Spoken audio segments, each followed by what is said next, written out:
Yeah, so I'm calling you now. Good evening. Welcome to our Friday night Bible study. This is for Friday evening, October the 10th, 2025. And my wife is waking up this evening to join us, at least for a while. So you may hear from her, you may not. We'll see. And I believe, let me double check here, we've got everything going we need to have going. The interesting thing about vocal range, for those of you who joined early enough and heard some of the songs, you may have noticed that some of them had some pretty high notes in the melody. In fact, I think the last one, or the next to the last one that I played, had a G flat. That's the G flat, an octave, roughly an octave and a half above middle C.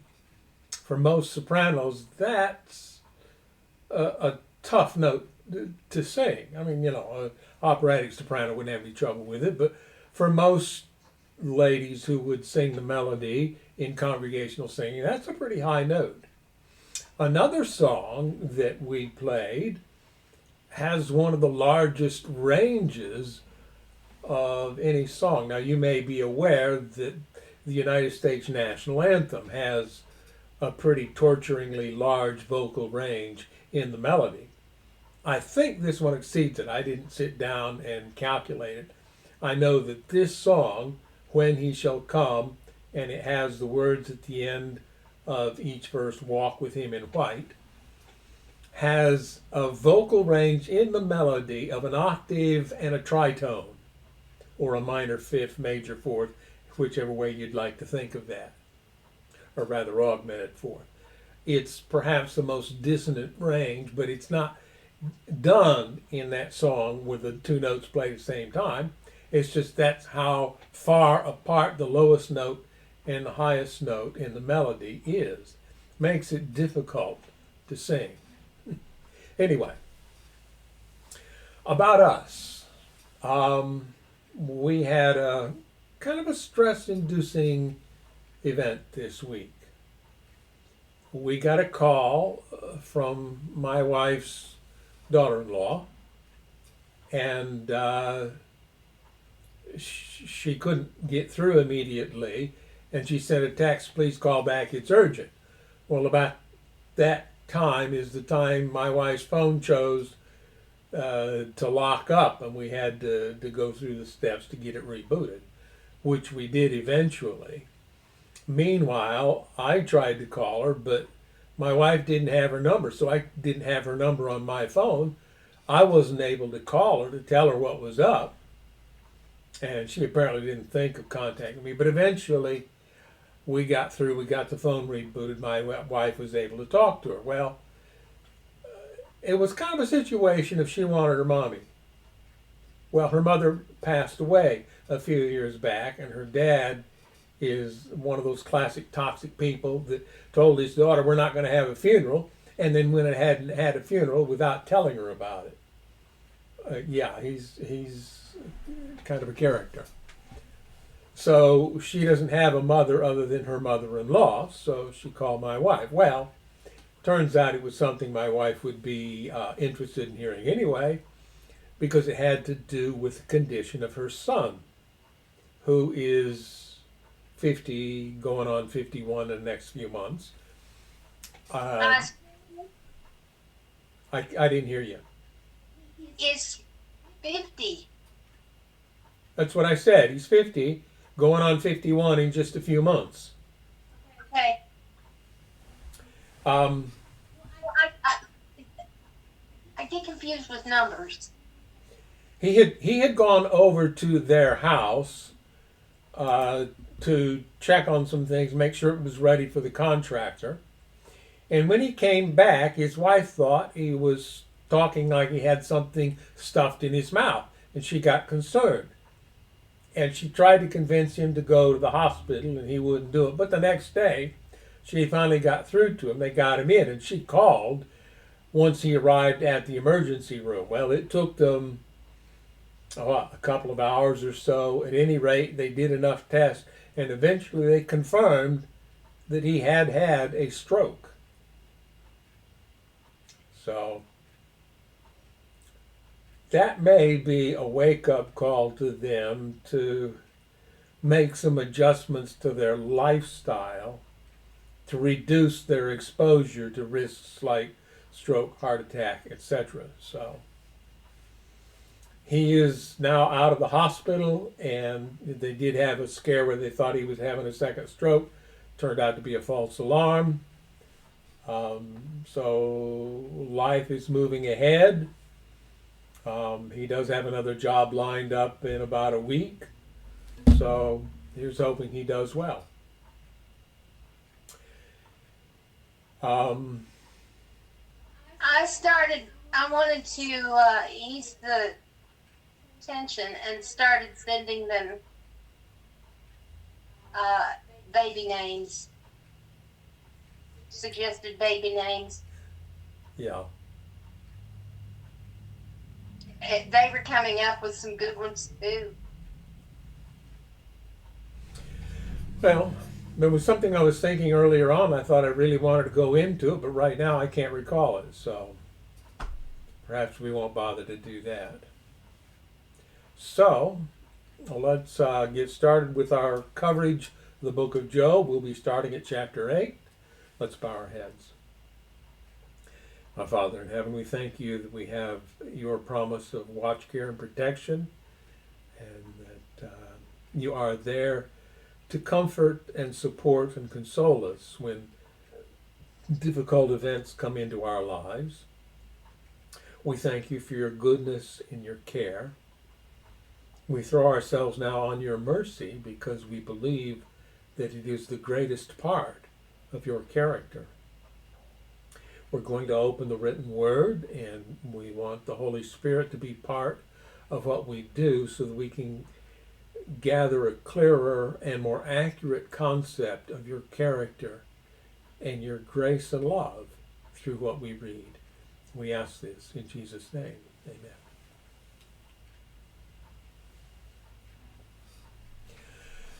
So, let's just go ahead and switch to our Friday night view here, where you can see the text of Job 8 up on the screen. And this is the third person in the poetic portion of this book to speak.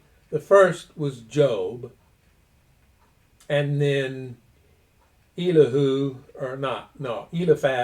the Temanite responded and went through quite a spiel, and then Job gave his response.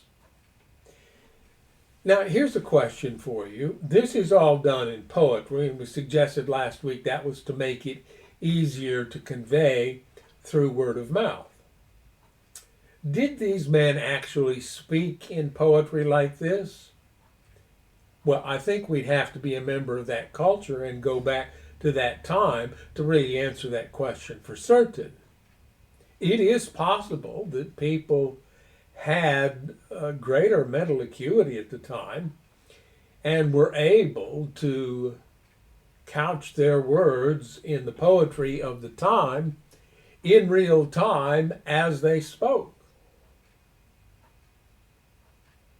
Kind of like some rap stars today are able to rap kind of ad lib off the cuff.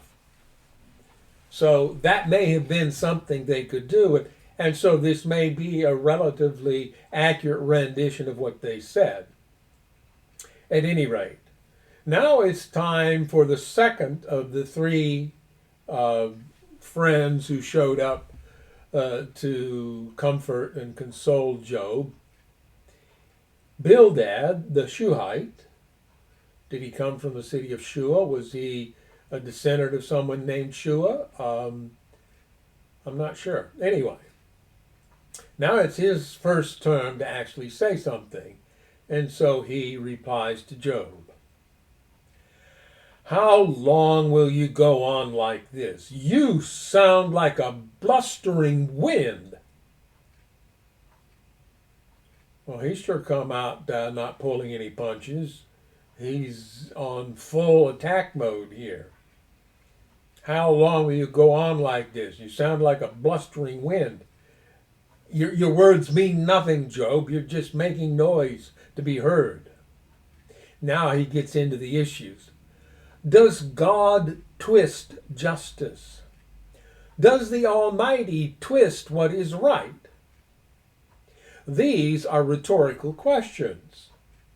We have an inherent understanding that God is all about justice.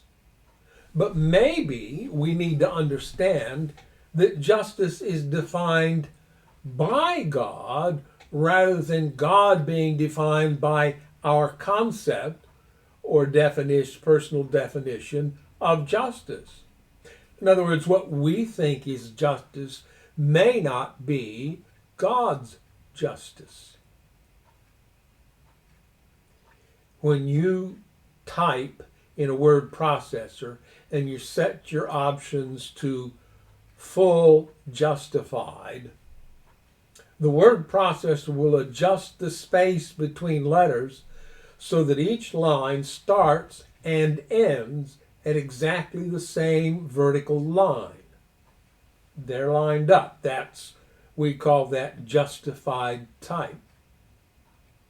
Justice involves setting things right so that they're the way they should be. Now, Bildad says, does God twist justice? Rhetorical question. No, of course he doesn't. Does the Almighty twist what is right? No, because the Almighty defines what is right. And now he goes on the vicious attack. Your children must have sinned against him, so their punishment was well deserved. This is a common outlook in humanity. I recall years ago when Hurricane Katrina washed ashore on New Orleans and well nigh obliterated that city. And lots of people did perish in the storm. Many were made homeless, and there are a lot of people no longer living in New Orleans that lived in New Orleans up to that point. They moved away because of that storm. And that weekend, in my class, someone offered the observation, well, this is what God does to people who sin like the people of New Orleans. Referring probably to copious alcohol, Mardi Gras events with perceived sexual laxity and so forth. So there are people who consider those things extremely immoral. And so when New Orleans got hit by that hurricane, they viewed it as God's justice against a sinful city. But I ask you, name one city in the world that is not sinful. And I would put in that list places like Vatican City or Salt Lake City or other cities that are the home to major religious movements. They are still sinful cities. You're going to say something. It's sin. It took your phone, the whole thing you had to say, to actually come on and let you through. Can you try again? What is sin? You need to identify what sin actually is. Is it the act or is it the state of mind? Is it perhaps the condition of the character? Which has absolutely nothing to do with behavior except as character influences behavior. And somebody your mother knew an evangelist came up with the term sending, more sending. Yes. The things we do, those are sinning. He defined sin as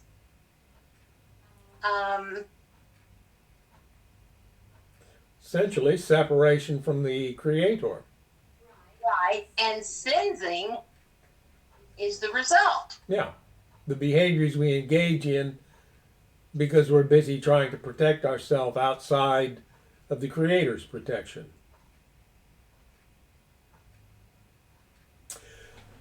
So, we've talked about the idea behind verse 4. They were killed in a disaster. That fact alone is proof in this mindset that they must have sinned against him. Otherwise, God would have protected them, right? Well, that's how they thought. That was their culture. And it's strong even in our day. But is it true? Is it perhaps true that sometimes, just as Jesus said, he makes his sun to shine on the evil and the good, and he makes his rain to fall on the just and the unjust? The church to coerce people to pay them money. Yeah. Could it not also be true then that natural disasters spurred along by the enemy of humanity and of God might take both the evil and the good alike, just like the rain and the sunshine fall on the evil and the good alike? And so then the assumption held by Bildad in verse 4 there doesn't hold up. It doesn't follow. Just because they suffered this natural disaster that destroyed the house they were partying in does not mean that they had sinned at all. It doesn't mean they didn't either, but and he comes out and says to Job in so many words, their punishment was well deserved. Well, if you intend to hurt somebody, say things like that to them.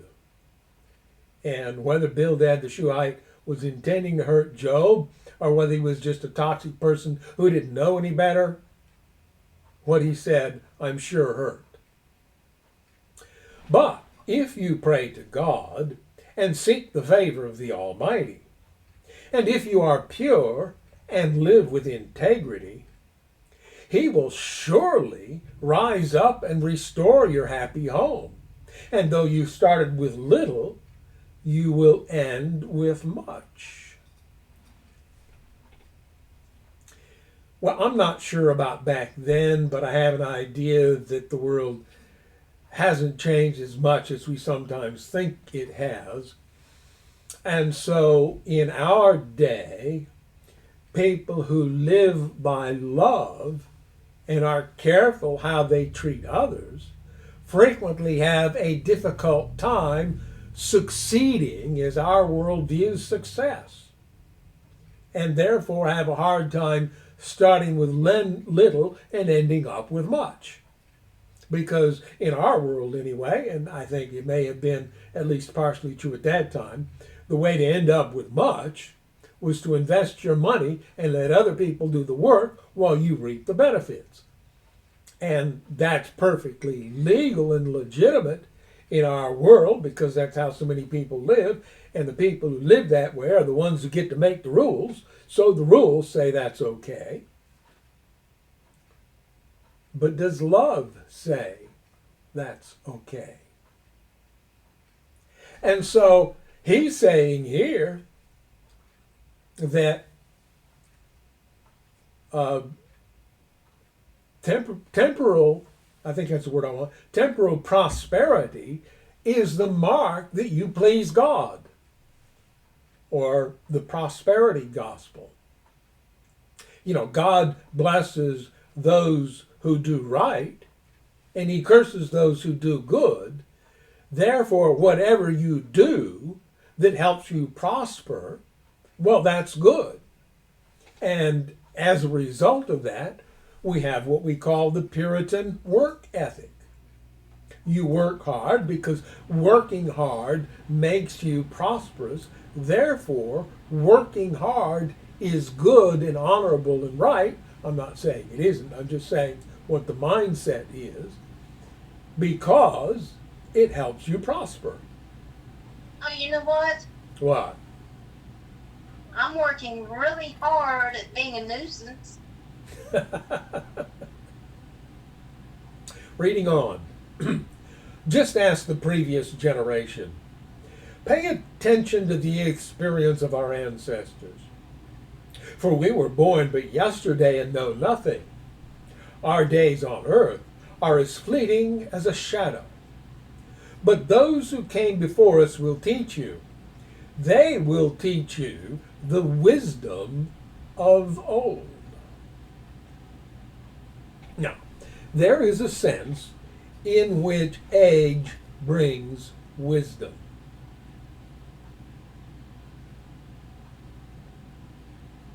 We get too soon old and too late smart. I didn't give that with the accent that's usually given to it, but you've probably heard that. That our human life is short, and when we're young and vigorous, we don't have the wisdom and experience and intelligence that we have when we're older and frailer and less active. It's kind of a conundrum. When you're old enough to know what you're doing, you're no longer vigorous enough to go about doing it. When you're young and have the vigor to do things, you don't have the experience and wisdom to do the right thing. But this is a call to tradition. I think I suggested that word, or it was a word I intended to suggest when I posted about us going into the book of Job over a week ago. I think I was going to say tradition, ideology, and preconceived opinions. Can I say something about the book of Job? Sure. It's a little word of caution. This actually happened to me. Somebody said that I was incorrect in my assessment of I don't remember what, but they used one of four friends to prove their point.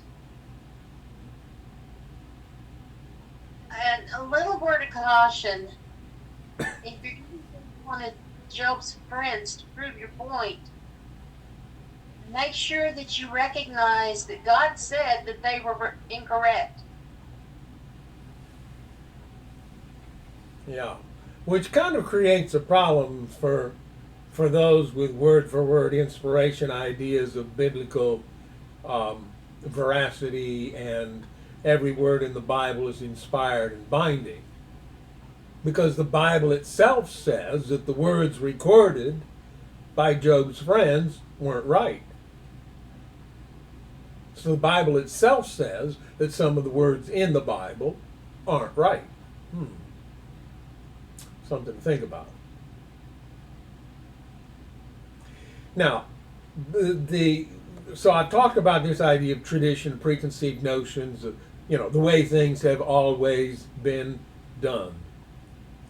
And perhaps here I can relate a little anecdote that somebody wrote up that I ran across when I worked in manufacturing.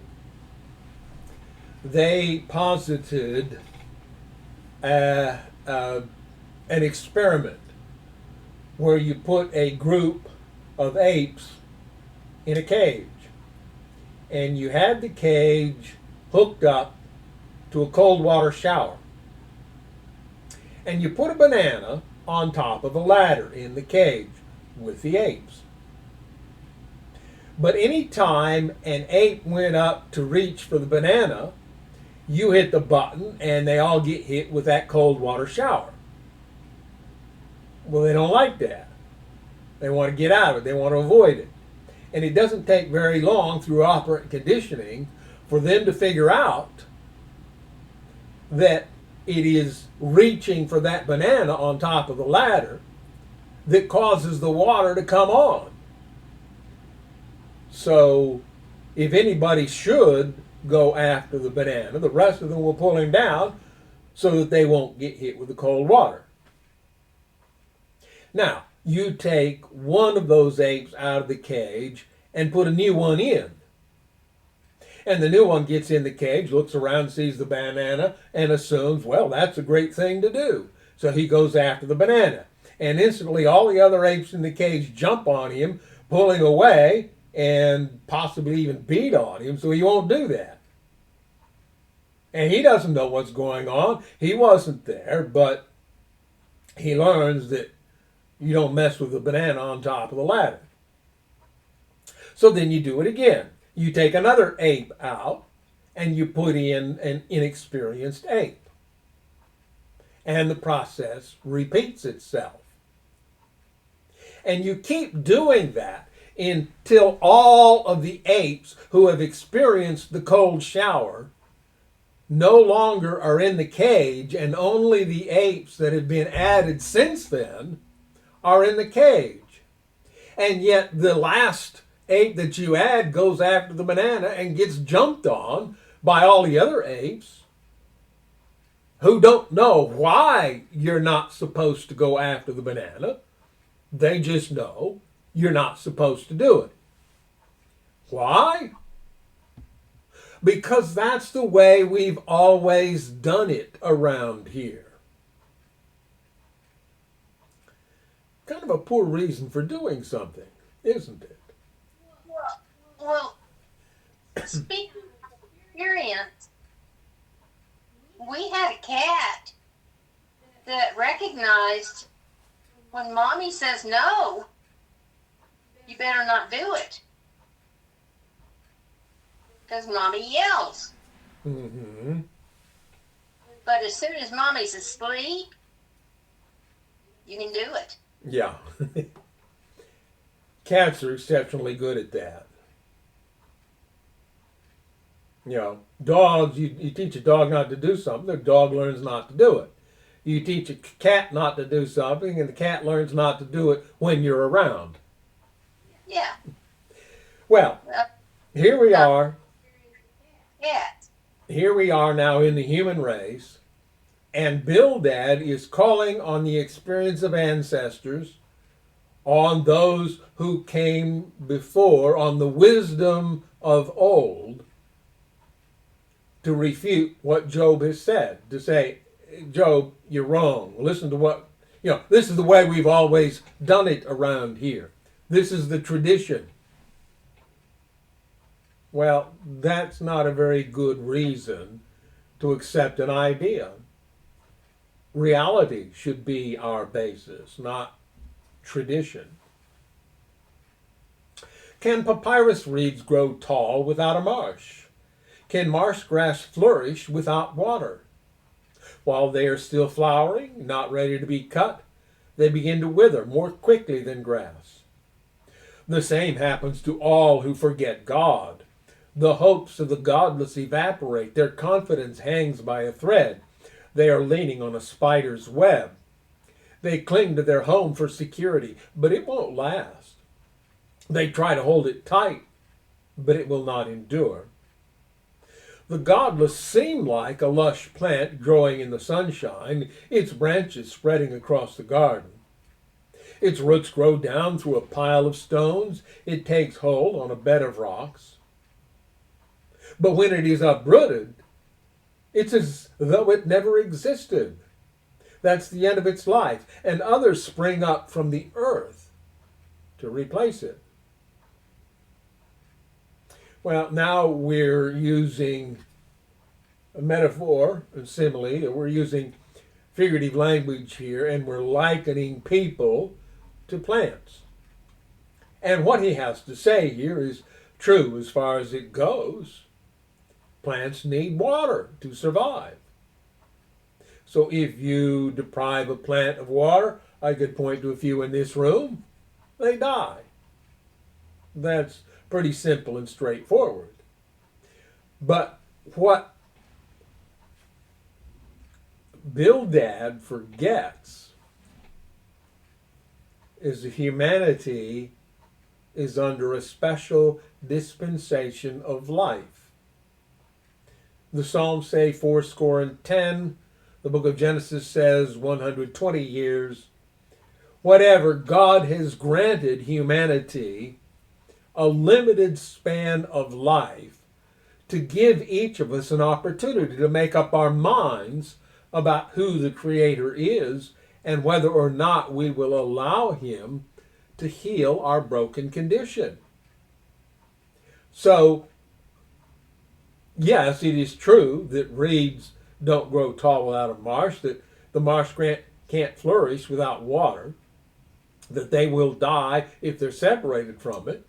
We have been separated from the Creator, the source of life. We should die, but we don't. And that's the little twist that gets thrown into the mix here that Bildad does not make allowance for. If you sin, you die. If you please God, you live. Well, it's not that simple. And we all know that, but somehow Bildad hasn't caught on. But look, God will not reject a person of integrity, nor will He lend a hand to the wicked. He will once again fill your mouth with laughter and your lips with shouts of joy. Those who hate you will be clothed with shame, and the home of the wicked will be destroyed. I guess he thought he needed to end on a positive note and do at least something to encourage Job, so he ends at least this chapter, I think it's the end of his speech, on this hopeful note. God will restore you, although the unspoken hint is you've got to admit where you're wrong first, Job. Job's third speech, response to Bildad. Then Job spoke again. Yes, I know all this is true in principle. But how can a person be declared innocent in God's sight? If someone wanted to take God to court, would it be possible to answer him even once in 1,000 times? For God is so wise and mighty, who has ever challenged him successfully? Now, there's a footnote there for that, and I want to read that in the NIV, see how they put it. Though one wished to dispute with him, he could not answer him 1 time out of 1,000. His wisdom is profound, his power is vast. Who has resisted him and come out unscathed? All right, let's go down and see what they say here in footnote A. Or if God wanted to take someone to court. Now, it's interesting that someone wanted to take God to court, because in essence, that's what the accuser has done. He has taken God to court. He has accused him of impure, vile motives and said, you're not doing this out of love as you claim. You're doing this for selfish benefit. Now, God has been accused. It's lies, but he's been accused.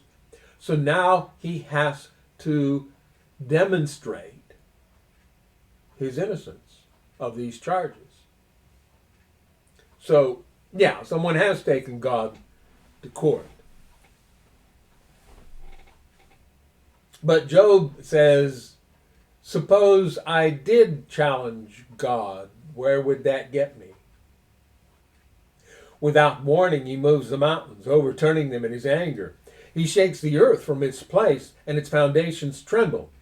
If he commands it, the sun won't rise and the stars won't shine. He alone has spread out the heavens and marches on the waves of the sea. He made all the stars, the Bear and Orion, the Pleiades, and the constellations of the southern sky. He does great things too marvelous to understand. He performs countless miracles. Now, Job has succumbed here to a common misconception of his time, which is if it happened, God did it. So they feel the earthquakes and they see the landslides and these things. They know these things happen. And so they make the assumption that this is God who, without warning, moves the mountains, overturning them in his anger. He shakes the earth from its place and its foundations tremble. They see God acting, and this kind of thing must be out of anger because that's what humans do when they get angry. Humans are far more likely to become violent when they're angry than they are when they aren't. So we tend to picture God through our own lenses and operating like we operate. So if something bad's happened, well, that's because God's angry. Well, guess what? As long as there is sin in his universe, destroying his creatures, God is angry. He's angry at sin, not at the creatures, but he's angry. But does that make him violent? No. In your anger, the Psalms say, do not sin. Do not let the sun go down while you are still angry. What is sin? In your anger, do not separate yourself from God. Well, exactly. Do not. I'm going to beg you, challenge God. What he will do is lead you to the truth. He will accept your challenge and lead you to the truth.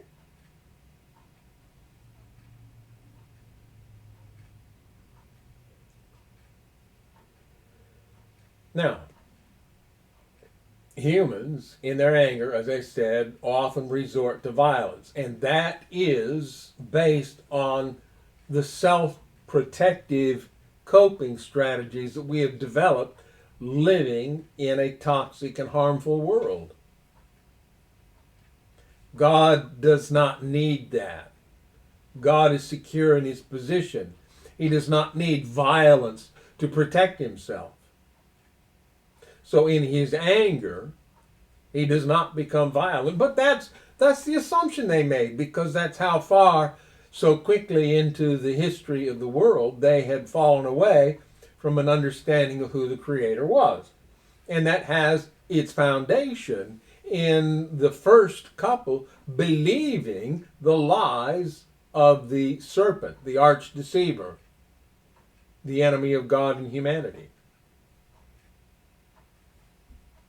So, having said that, then Job goes on to recount the wonders of creation, all the marvels that God has put together. He talks about the Bear and Orion and the Pleiades. These are constellations most of us in the northern hemisphere are familiar with. But notice he also mentions the constellations of the southern sky. Then he goes on. Yet when he comes near, I cannot see him. When he moves by, I do not see him go. If he snatches someone in death, common misunderstanding of the time, who can stop him? You know, there's some people trying to comfort others will say, well, God chose to take them home. Well, that's based on a misunderstanding that our home isn't right here. Our home is right here. We were created for this planet. This planet was created for us. We're designed for each other. This is home. So God's not, if you pass away, God's not taking you home. You are simply ceasing to exist for a period of time because God has made the promise of a resurrection. Without that, you would just cease to exist and that would be it. If he snatches someone in death, who can stop him? Who dares to ask, what are you doing? And God does not restrain his anger. Even the monsters of the sea are crushed beneath his feet. Footnote B. I want to see what they say there. The helpers of Rahab, the name of a mythical sea monster that represents chaos in ancient literature. So, yeah, even Rahab crushed beneath his feet. This reference to the sea is a reference to the forces of evil in the heavenly realms, as we talked about when we did the chapter 2 of Ephesians a few weeks back.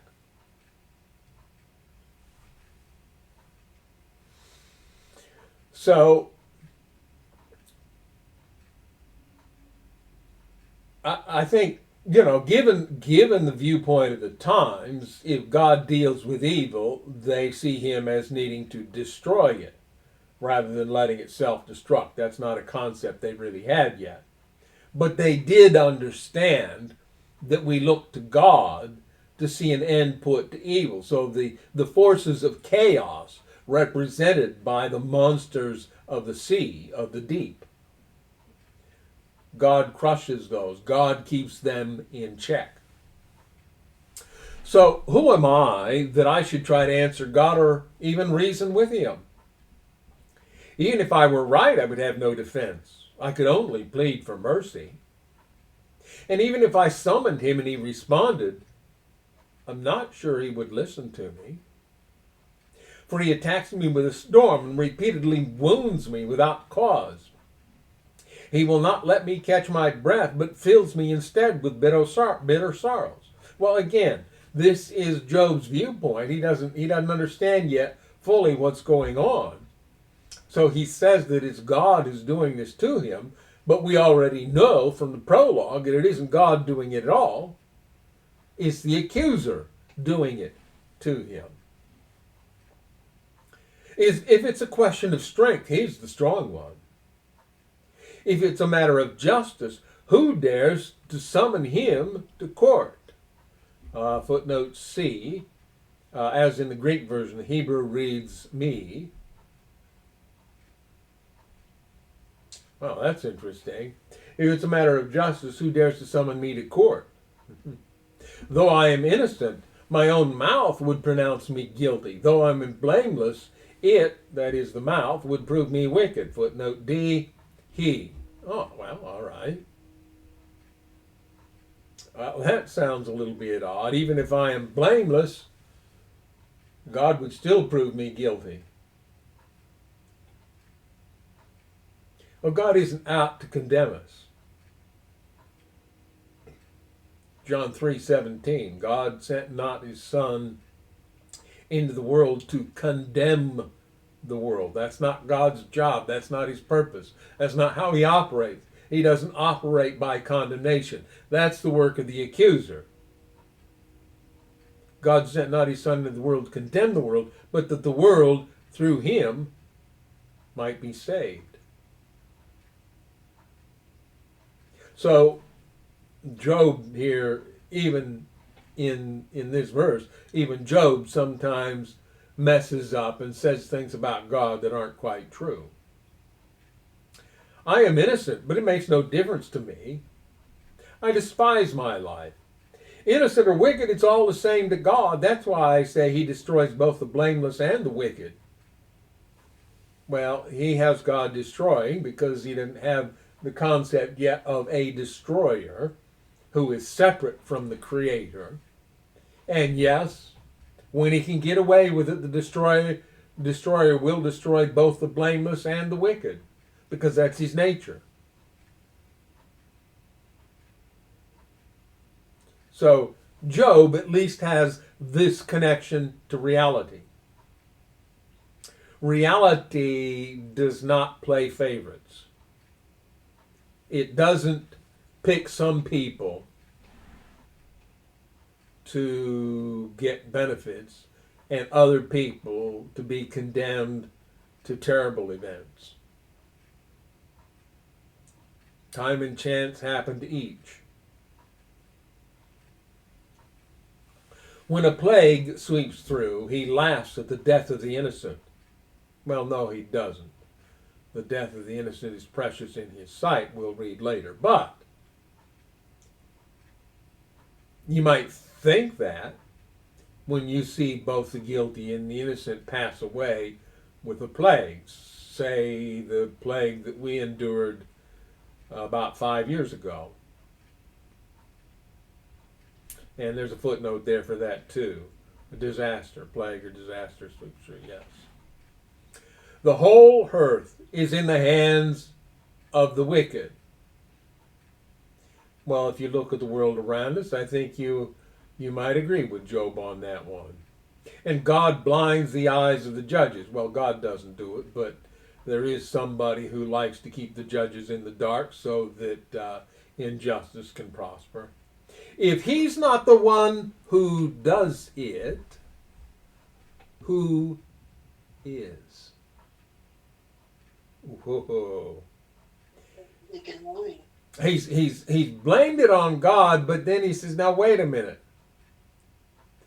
Maybe he doesn't do it. But if he doesn't do it, we see this reality all around us. How can we explain the reality that all this injustice takes place and all these people who are innocent are destroyed? My life passes more swiftly than a runner. It flees away without a glimpse of happiness. It appears like a swift papyrus boat, like an eagle swooping down on its prey. If I decided to forget my complaints, to put away my sad face and be cheerful, I would still dread all the pain, for I know you will not find me innocent, O God. Whatever happens, I will be found guilty, so what's the use of trying? Even if I were to wash myself with soap and clean my hands with lye, you would plunge me into a muddy ditch, and my own filthy clothing would hate me. God is not a mortal like me, so I cannot argue with him or take him to trial. If only there were a mediator between us, someone who could bring us together. The mediator could make God stop beating me, and I would no longer live in terror of his punishment. Then I could speak to him without fear, but I cannot do that in my own strength. Now, this is a fascinating statement because Job, first of all, is clearly confused here. He has searched his soul and cannot find a reason for God to have treated him the way he did. So he maintains his belief in his own integrity and moral purity. But he looks at reality and he makes the mistaken assumption that all of reality is an expression of God's will. It's not, by the way. So he comes to the rather pessimistic conclusion that even if I'm perfectly innocent, God's still going to find me guilty. His thumb is on the scale of justice, on the side of guilt, so there's nothing I can do to prove my innocence, even if I really am. But maybe I could get a mediator, somebody who could bring us together. What does the word atone mean? In reality, not the way we normally define it as humans, but in reality, what does it mean? It means at one. It means bringing us together with our Creator. The New Testament talks about reconciliation, the ministry of reconciliation, bringing the estranged Creator and creature back together. And the mediator who can do that is Jesus Christ. Jesus Christ provides the atonement. Jesus Christ brings us back into contact with the Creator, and Jesus Christ restores the broken relationships between one human and another, between one creature and another. That's the work of the mediator, someone who could bring us together. The mediator could make God stop beating me. Well, God's not beating you, so that's not necessary. But the mediator could work on you in such a way that you are brought into better harmony with the Creator so that you can feel comfortable in His presence. And I would no longer live in terror of His punishment. Then I could speak to Him without fear, but I cannot do that in my own strength.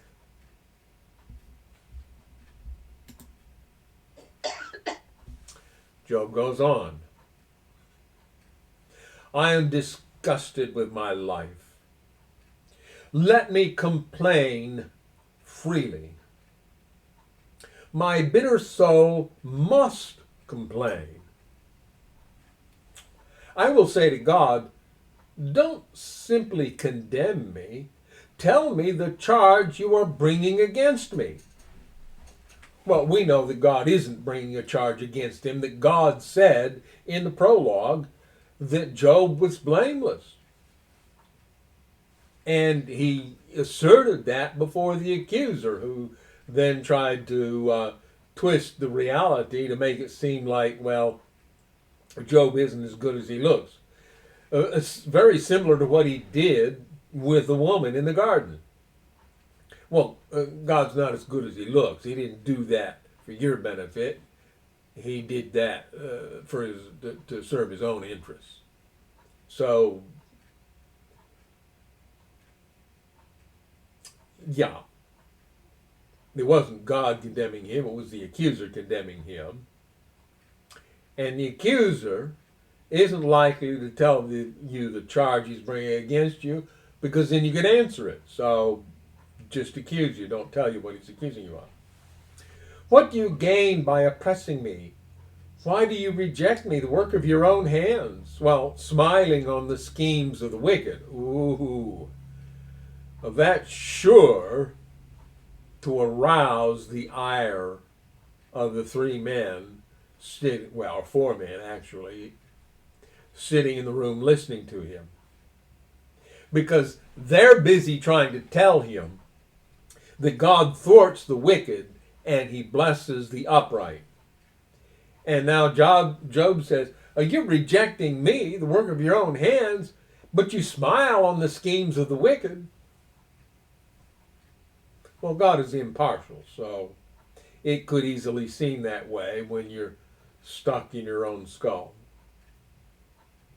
Are your eyes like those of a human? Do you see things only as people see them? Is your lifetime only as long as ours? Is your life so short that you must quickly probe for my guilt and search for my sin? Although you know I am not guilty, no one can rescue me from your hands. You formed me with your hands. You made me. Yet now you completely destroy me. Again, Job has it stuck in his head still that the Creator does all these things. So everything that happened to him was the work of the Creator. And now he's confused. He doesn't understand this. You made me. I'm innocent. But there's nobody that can rescue me from your hands. You formed with your hands, you made me, yet now you completely destroy him. Well, no, God wasn't destroying him. That was somebody else. Somebody bent on destroying him to prove a point. Remember that you made me from dust. Will you turn me back to dust so soon? Now here's a principle that's repeated in other places. We come from dust, we return to dust. You guided my conception and formed me in the womb. Footnote A, You poured me out like milk and curdled me like cheese. All right. You clothed me with skin and flesh, and you knit my bones and sinews together. You gave me life and showed me your unfailing love. My life was preserved by your care. Yet your real motive, your true intent, was to watch me, and if I sinned, you would not forgive my guilt. Yes, there are still people today who hold that viewpoint. God is the all-seeing eye. He's put you on this earth, and now he watches carefully to see if you goof up. And if you do, he zaps you. A lot of people believe it that way. Now, I think that belief primarily comes from religious leaders who lusted after control and therefore favored interpretations of the Bible that would enhance their control of their constituents.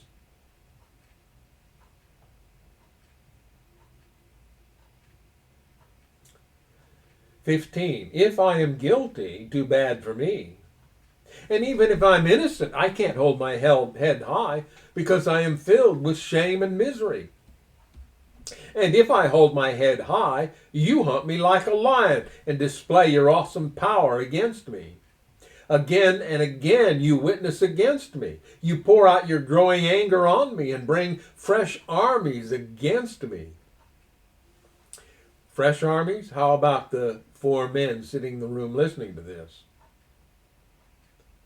But let me tell you, the Creator did not bring them. Somebody else brought them. Somebody else who is pulling out all the stops, trying to get Job to give up his fealty to the Creator. So far, he hasn't succeeded, but he's got Job in an awful situation, and he's got Job confused and doubting. "Why then did you deliver me from my mother's womb? Why didn't you let me die at birth?" This reflects what he said at the beginning, back in chapter 3, I believe. "It would be as though I had never existed, going directly from the womb to the grave. I have only a few days left, so leave me alone, that I may have a moment of comfort before I leave, never to return, for the land of darkness and utter gloom." Notice the lack of belief in a resurrection at this point. "It is a land as dark as midnight, a land of gloom and confusion, where even the light is dark as midnight."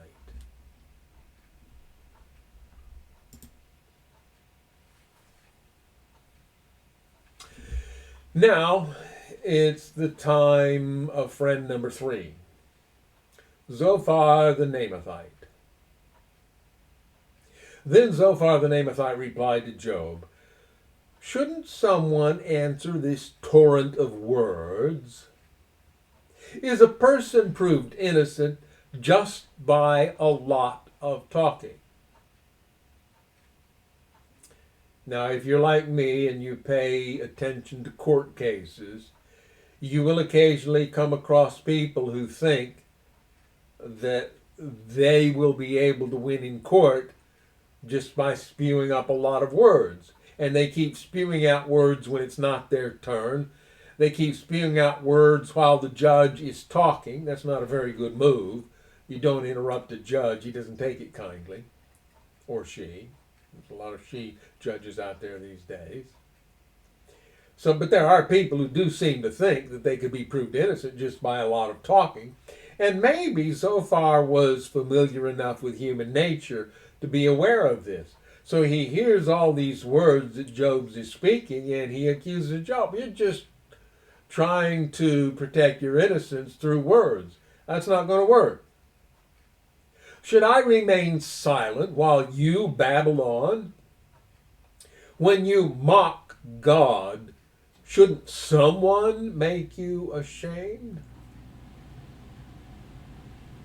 Well, did he really mock God, or did he simply express his confusion at the current events based on his incomplete understanding of the Creator. You claim, my beliefs are pure and I am clean in the sight of God. If only God would speak. Here's a spoiler. At the end of the book, God does speak. If only God would speak. If only He would tell you what He thinks. If only He would tell you the secrets of wisdom. For true wisdom is not a simple matter. I'm going to argue with that. True wisdom is a simple matter. It is human sophistry that pretends that wisdom is not simple. Illustration. I've used this before, but we'll use it again. Probably use it in the future as well. Tying a double overhand knot. There are two ways to tie a double overhand knot. One of them results in what we call a square knot, which is a highly secure knot. The other one results in a granny knot. It's not as secure as the square knot and has a tendency to come apart without anybody intervening.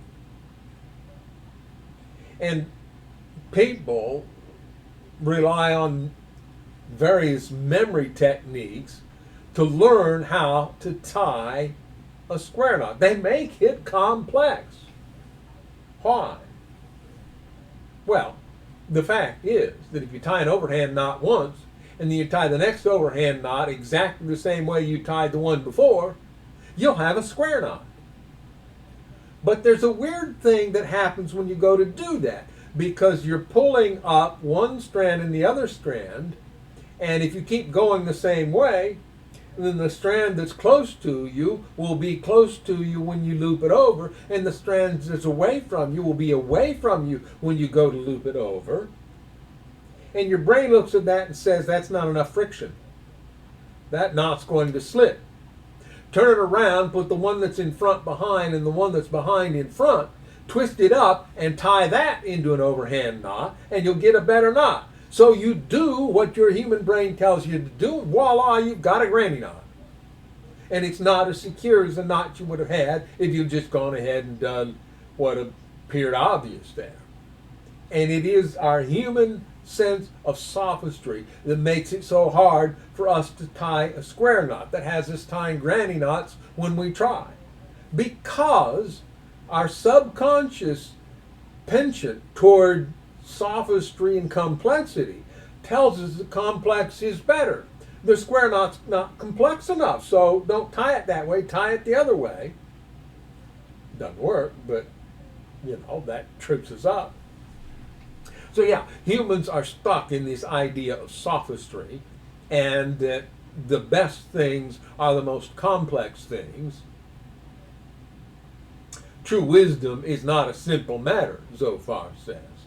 Listen, God is doubtless punishing you far less than you deserve. Ouch. We know, Job. We know what's going on here. You think God's mistreating you. Yeah, we agree that He's mistreating you, but in the opposite way you think. He's not getting on you hard enough yet. Can you solve the mysteries of God? Can you discover everything about the Almighty? Rhetorical questions. No, of course not. Such knowledge is higher than the heavens, and who are you? It is deeper than the underworld. What do you know? Underworld. I'll bet you that's going to tell us in the footnote that the Hebrew is Sheol. Yeah, exactly what it means. The place of the dead. It is deeper than the place of the dead. What do you know? It is broader than the earth and wider than the sea. Well, yeah, we can agree with that. And this is one of the strategies that people use when they want to deny reality. State obvious truths as if they support your position. So these statements about God, yeah, they're obvious. This is true. You can't solve the mysteries of God. You couldn't discover everything about the Almighty. He's infinite, you're finite. It's not happening. So this knowledge is far broader than anything we have experience with. If God comes and puts a person in prison or calls the court to order, who can stop him? For he knows those who are false, and he takes note of all their sins. There's a lot of people in our world today who believe that one. God's got a recording angel. He's watching everything you do, and everything you do, he writes it down. Except that the testimony, the Bible, is that God is love, and Paul says about love that love keeps no record of wrongs. So maybe God does not take note of all humanity's sins. He's omniscient, he knows them all, but he's not holding them against us. An empty-headed person won't become wise any more than a wild donkey can bear a human child. It's impossible, in other words. Footnote B, then a wild male donkey can bear a tame colt. Well, okay, still, yeah. The point is, it's not possible. If only you would prepare your heart and lift up your hands to him in prayer. Well, this sounds like a real nice evangelistic sermon. Prepare your heart. Lift your hands up to God in prayer. Get rid of your sins and leave all iniquity behind you. They're not going to tell him what the iniquity is. They're just saying it's obvious you've got an iniquity that you need to get rid of, because otherwise you wouldn't be in this situation.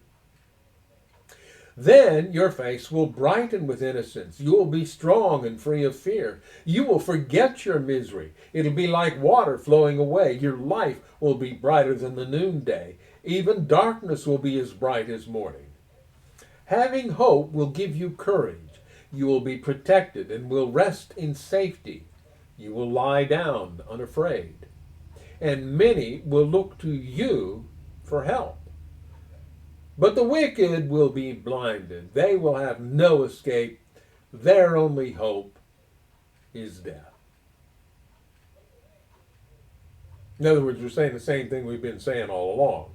We're just going to keep saying the same thing, because if we keep saying it, then maybe if we say it enough times, it'll become true. Another characteristic of people who have been caught by human law enforcement, and they keep saying, "It's not what you think, officer, that's not mine." And they say it again and again and again and again. Well, it's not true. But somehow they seem to think that if they say the lie long enough, it'll become true. If they say it often enough or loudly enough or use enough swear words along with what they're saying, then somehow they can make a lie into truth. It doesn't matter how you say it or how many times you say it, or what emphasis you put on it, what feeling you put into it. A lie is still a lie. And in fact, if you keep repeating the lie often enough, you are very likely to convince yourself to believe the lie. And once you believe the lie, you are destroying yourself. So that's a dangerous road to follow. But here they are. They've got this tradition behind them. They've got this preconceived notion. They're in the mindset of that's the way we've always done it around here. So if Job won't believe him the first time, they'll say it again and again and again.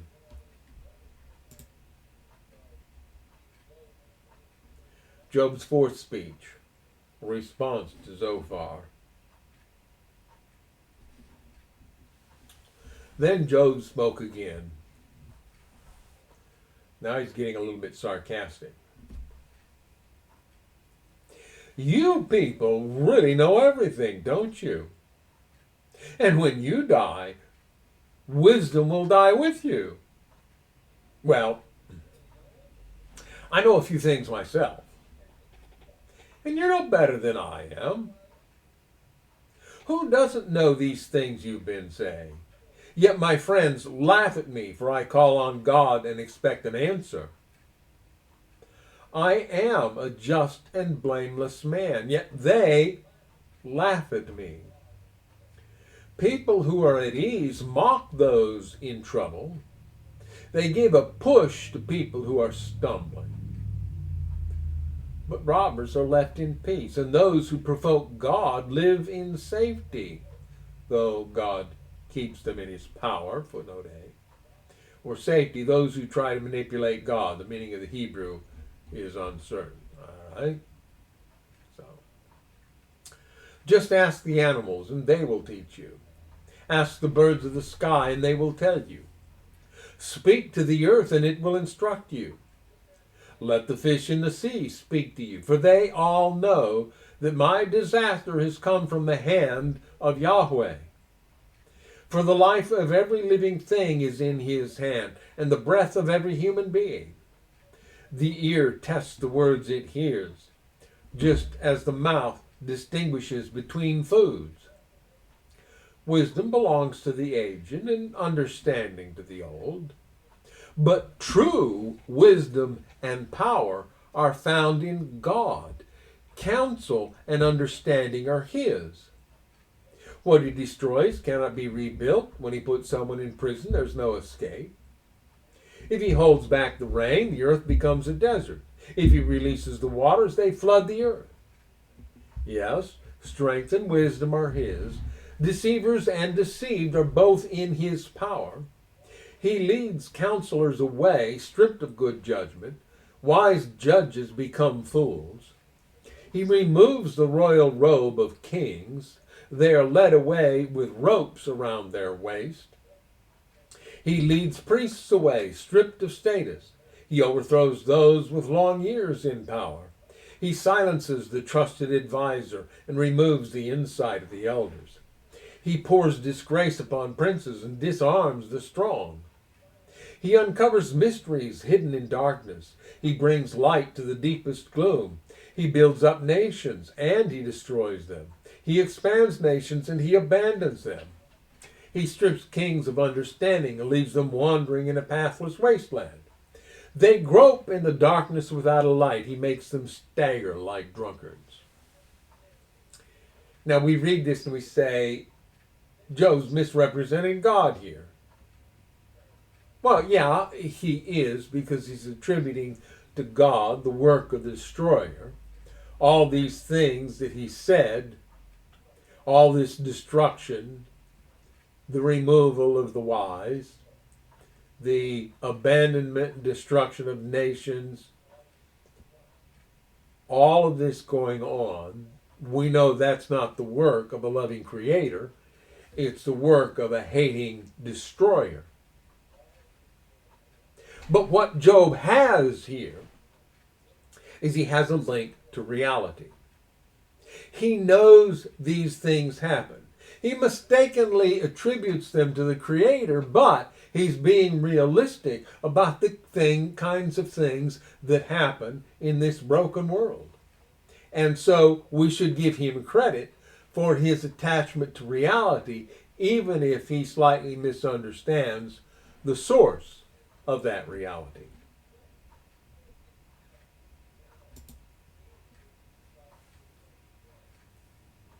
Look, I have seen all this with my own eyes and heard it with my own ears, and now I understand. I know as much as you do. You are no better than I am. As for me, I would speak directly to the Almighty. I want to argue my case with God himself. As for you, you smear me with lies. As physicians, you are worthless quacks. If only you could be silent. That's the wisest thing you could do. Well, there might be a hint of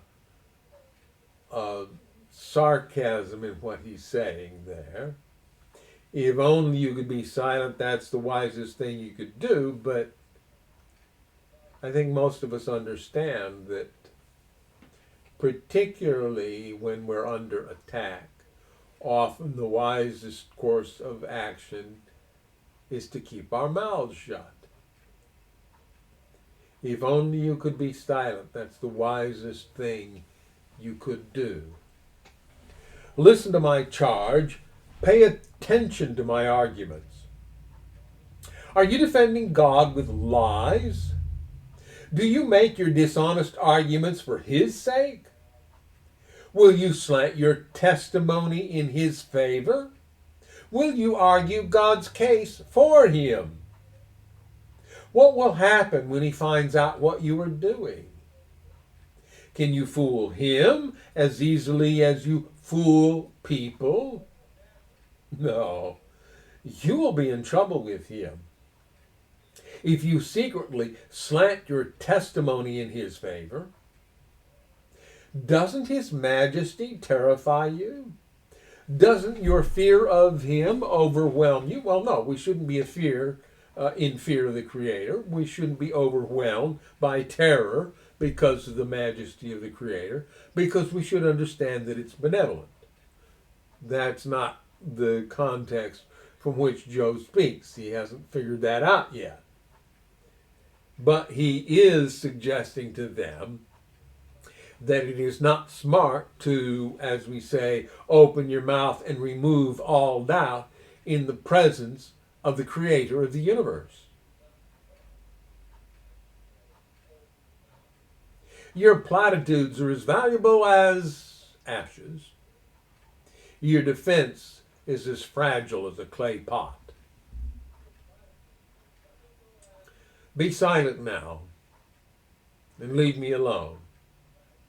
Let me speak, and I will face the consequences. Why should I put myself in mortal danger and take my life in my own hands?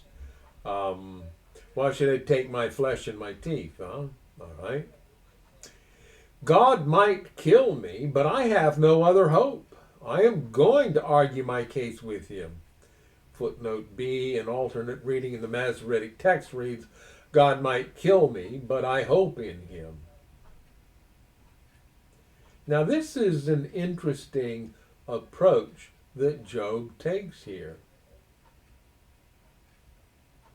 And I don't think this is the familiar passage. I think that's to come later, but it has a similar meaning.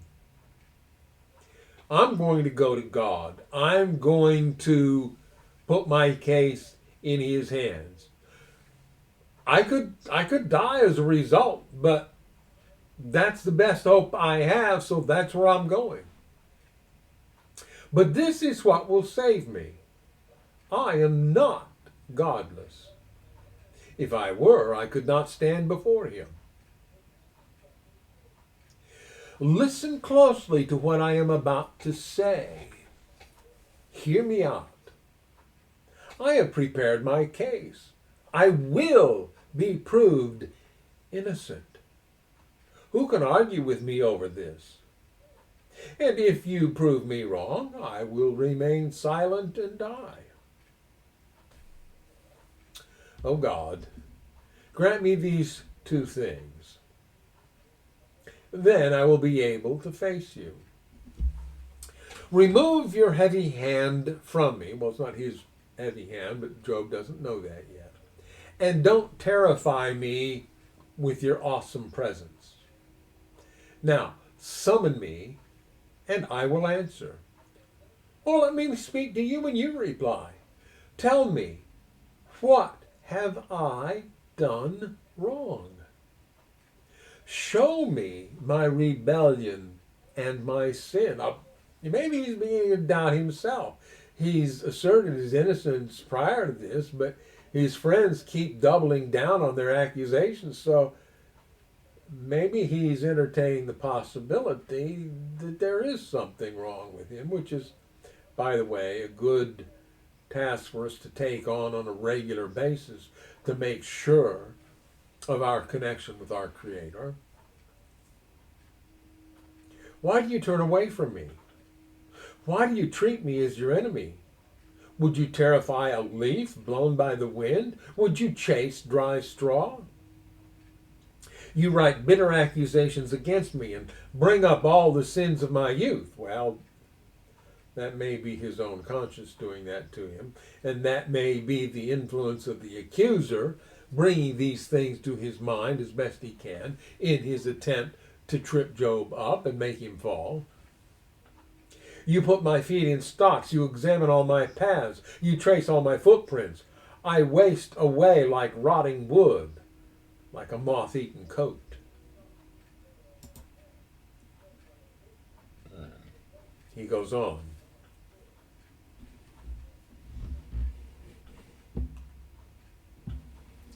How frail is humanity. How short is life. How full of trouble. We blossom like a flower and then wither. Like a passing shadow, we quickly disappear. Must you keep an eye on such a frail creature and demand an accounting from me? Who can bring purity out of an impure person? No one. You have decided the length of our lives. You know how many months we will live. And we are not given a minute longer. So leave us alone and let us rest. We are like hired hands. So let us finish our work in peace. Even a tree has more hope. If it is cut down, it'll sprout again and grow new branches. Though its roots have grown old in the earth and its stump decays, at the scent of water it will bud and sprout again like a new seedling. But when people die, their strength is gone. They breathe their last, and then where are they? As water evaporates from a lake and a river disappears in drought, people are laid to rest and do not rise again. Until the heavens are no more, they will not wake up nor be roused from their sleep.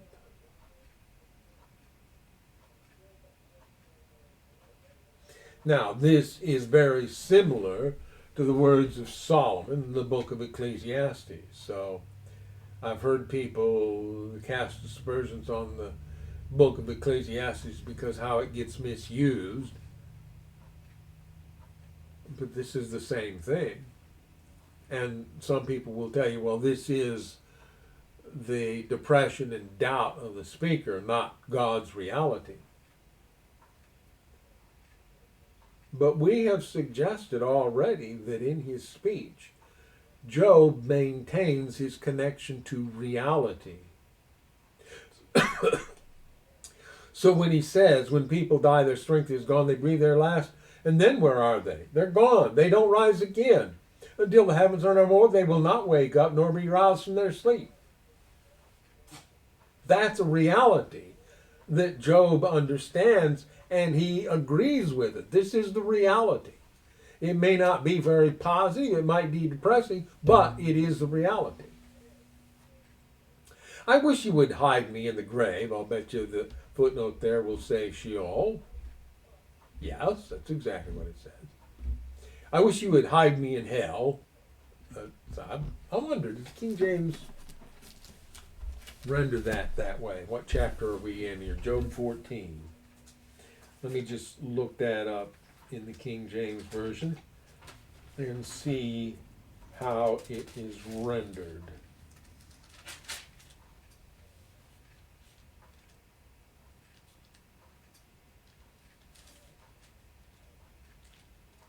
Oh, well, the King James Version says the grave there.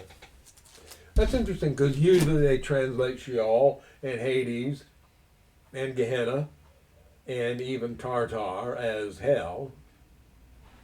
But I guess the context made it pretty clear they needed to say the grave here. I wish you would hide me in the grave and forget me there until your anger has passed. But mark your calendar to think of me again.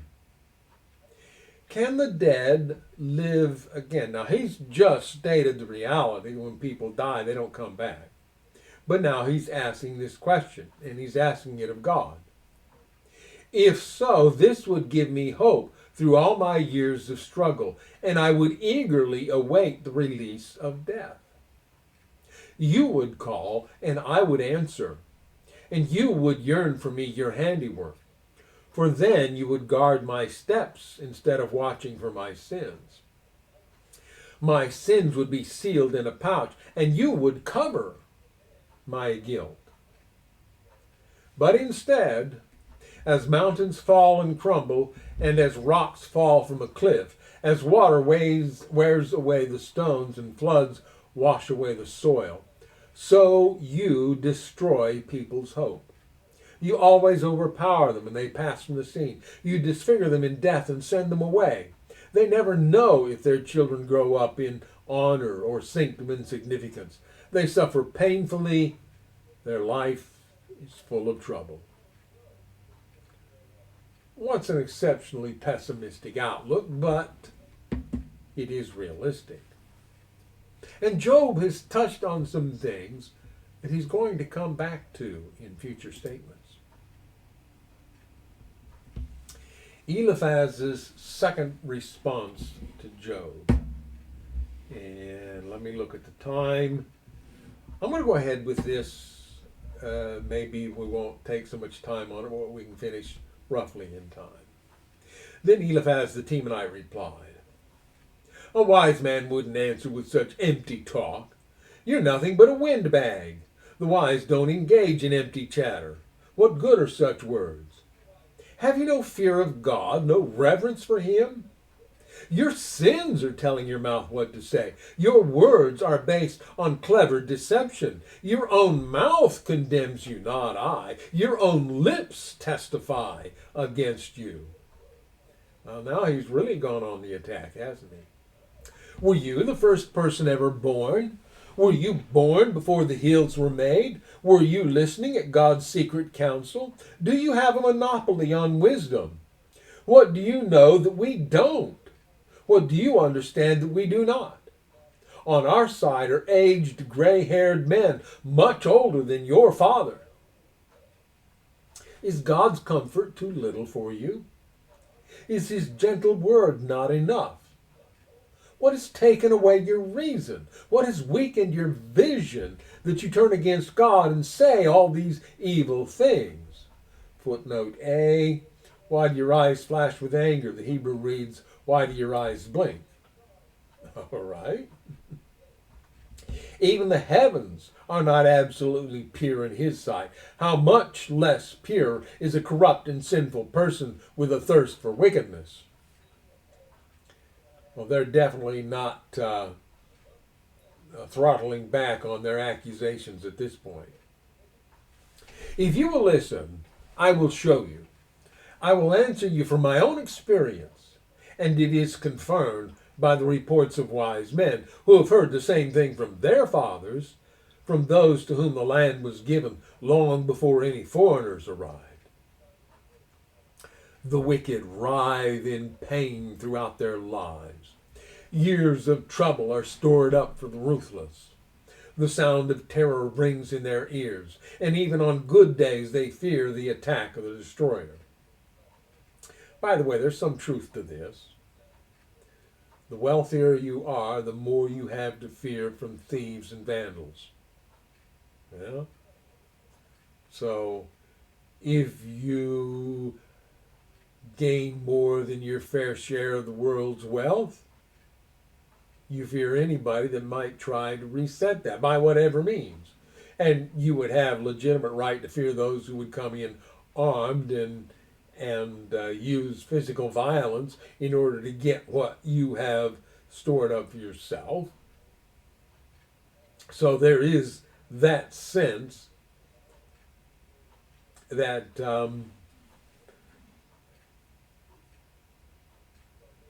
even on good days they fear the attack of the destroyer. They dare not go out into the darkness for fear they will be murdered. They wander around saying, "Where can I find bread?" They know the day of their destruction is near. That dark day terrifies them. They live in distress and anguish. There's a footnote C there. Did I skip something? I think I did. Let's go back to verse 14. Can any mortal be pure? Can anyone born of a woman be just? Look, God does not even trust the angels. Even the heavens are not absolutely pure in his sight. How much less pure is a corrupt and sinful person with a thirst for wickedness? So we read much of that, and I just passed over that. God does not even trust the angels. Footnote B for that, the holy ones. Well, are there angels that have been put out? Is there a possibility? I think I mentioned this before when Eliphaz said something like this, that there was some sense even then that there were angels that God had found fault with.